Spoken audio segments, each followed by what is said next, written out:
Welcome to my dark side. Et salut à tous, on se retrouve pour le deuxième épisode du Fenacron avec Lobot cette fois et ce Datacron qui donne 25% de jauge de tour aux alliés du côté lumineux quand ils sont R3. Donc j'ai R3 mon Lobot, je sais que Anna a déjà fait cette vidéo mais je tenais à le faire parce que c'était comme je l'ai dit dans l'interview de Pico. Donc allez la voir sur sa chaîne si vous voulez en savoir plus, c'est vrai, c'était vraiment sympa à faire et je le remercie encore une fois. Mais à l'époque Urza jouait beaucoup avec Lobot et moi ça me faisait kiffer, donc j'ai arrêté mon farm LV encore une fois, j'ai R3 mon Lobot, j'ai été à la chasse au Datacron pour avoir juste ce niveau 1 et on va voir ce que ça donne. J'ai pas regardé les modes de la team en face, je me suis juste dit on y va, on verra mes modes après. Mais cette team, je pense, était pas très bien mode parce qu'après j'ai essayé contre des gros modding et c'est très compliqué à faire. Enfin, point de vue modding à atteindre, on va dire, vous verrez, on en parlera après.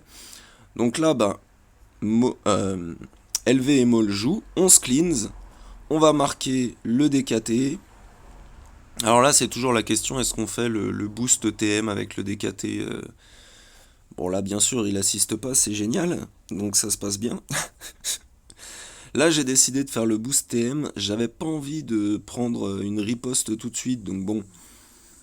On va chercher le Royal Guard qui n'est que Relic 5 dans cette team, donc on peut voir que c'était pas le plus costaud. Ensuite, on va aller chercher Vador parce que j'ai pas du tout envie qu'il joue. Puis Piet, parce que Piet il peut nous faire du mal, donc full one shot, ça passe. Ensuite, on a le LV qui est disponible, on va lui faire le Mass Assist AOE de Virs. Poc, il est dans le jaune. Pas de troisième poc, ça c'est dommage. Une petite basique. Poc. Fin, le LV était R7, il est tombé un peu facilement. Mais je vais vous expliquer pourquoi c'est pas si facile à avoir que ça. Parce que en gros, mes mods, on va pouvoir les voir dans 2 petites secondes. Ça, j'ai trouvé ça fun. Vive le bot, oui. L'eau, c'est la vraie vie. Voilà, donc j'ai quand même pas mis un truc dégueulasse. Il est à 271 de speed et c'est compliqué. Quand c'est contre la grosse team LV, même ça c'est compliqué. Après le calcul, pour partir juste après Maul, généralement le pied en face fait bien suer. Là j'avais up un peu mon pied, donc il a les modes de mon Gideon, ce qui fait qu'il est à 348. Et il y a des fois où je m'en suis pas sorti. Mon range, du coup, j'ai mis les modes de mon pied, qui fait qu'il se retrouve à 307. C'est quand même pas dégueu pour un range, mais il fallait bien qu'il prenne le relais après pied, sinon vous avez un trou dans votre TM train et ça fout le bordel, un truc de monstre.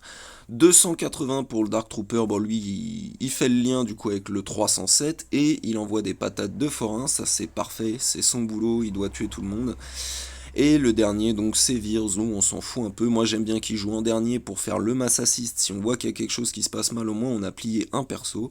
Donc voilà, moi j'ai beaucoup aimé le bot et du coup je l'ai R3. Voilà, c'est magnifique. Il sera plus du tout utile. J'ai claqué toutes mes ressources, le peu de ressources que j'avais dans les Datacrons, vu que je les farme pas, pour avoir ce Datacron parce que c'est fun. Et c'est l'épisode 2 du Fenacron. Je pense qu'on est encore mieux que Nest. On essaiera de faire un épisode 3 qui enverra du bois. Et surtout, allez voir la vidéo de Pico, elle est vraiment sympa, c'est tout dans la bienveillance et c'est super cool. Il y a une petite intervention du Kirito National aussi, donc n'hésitez pas à aller voir, allez vous abonner à sa chaîne, ça fait toujours plaisir, c'est un grand monsieur. Allez, salut à tous.